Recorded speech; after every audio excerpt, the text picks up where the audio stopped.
We plan for an event probably 18 months out. So we've had conversations about all of 23 already, working out the dates within the international calendar of when we can run our tournaments, working with the team's availability, and then working with the venues that we want to be in around the world.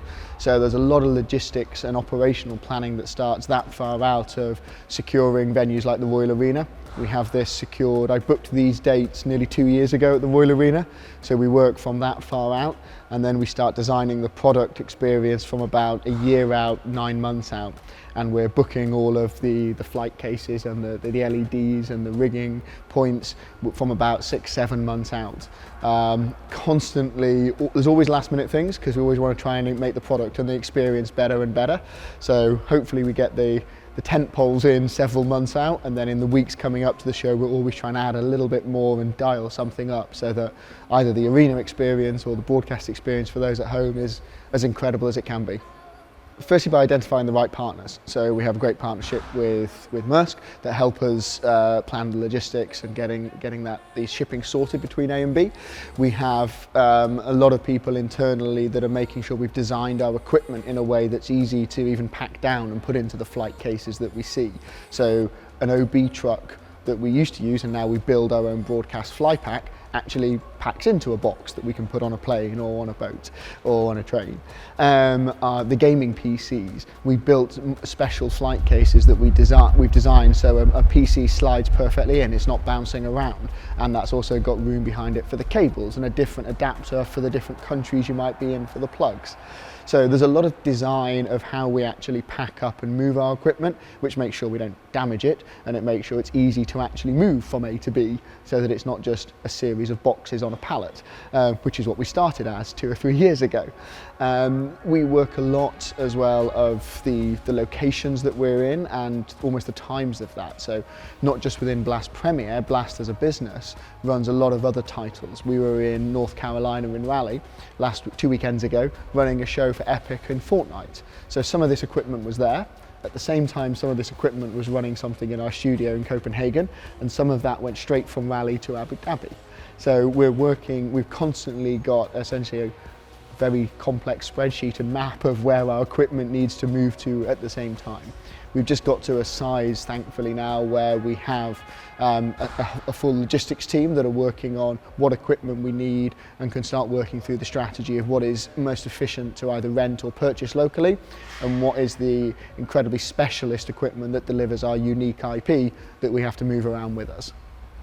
So what are some of the logistics challenges you face when moving all this equipment? A huge amount of challenges as we try and move equipment around across the world. There's different kind of customs regulations and clearances that you need to have in different territories.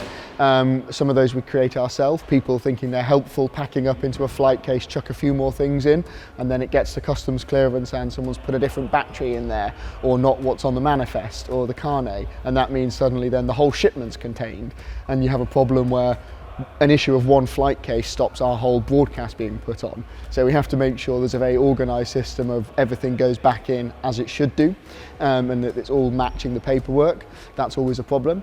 There are foibles of any customs and shipping clearance across the world. We had some equipment that we sent to Monterrey in Mexico recently to run a boot camp for some teams, help some of our teams out over there. Equipment got there nice and easily, but the paperwork is then supposedly not accurate. We've run through that with all our partners, it is, but there's just somebody on the gate there that is saying it's not, and you've got to try and get our local operator on the ground to work with us to make sure we're clear on what's in there, what's in each flight case, so that we can validate everything and make sure everybody's comfortable and clear on that.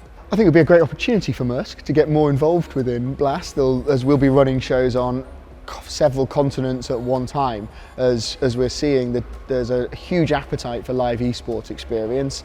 Regardless of a kind of a post-pandemic boom, there is a huge desire to see their stars up close and personal across all gaming titles. This is the rock and roll of sort of 15, 20 years ago. So it's people want to see it, want to be able to touch it and get to it live.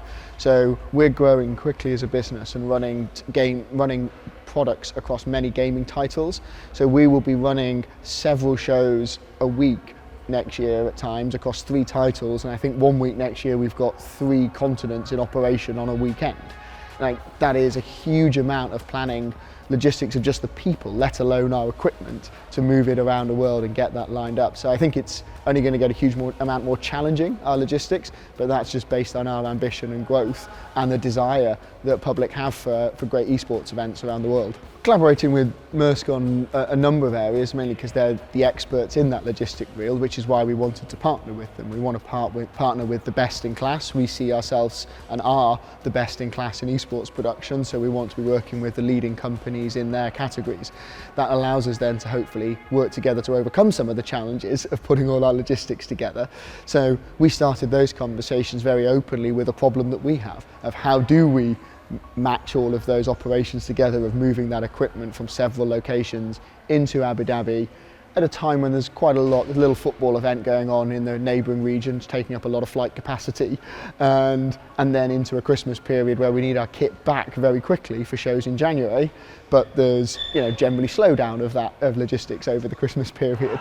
So it's working with a trusted partner that can help advise us of the pitfalls, make sure that we have got our processes in order, and that we're using their expertise to make our life as easy as possible.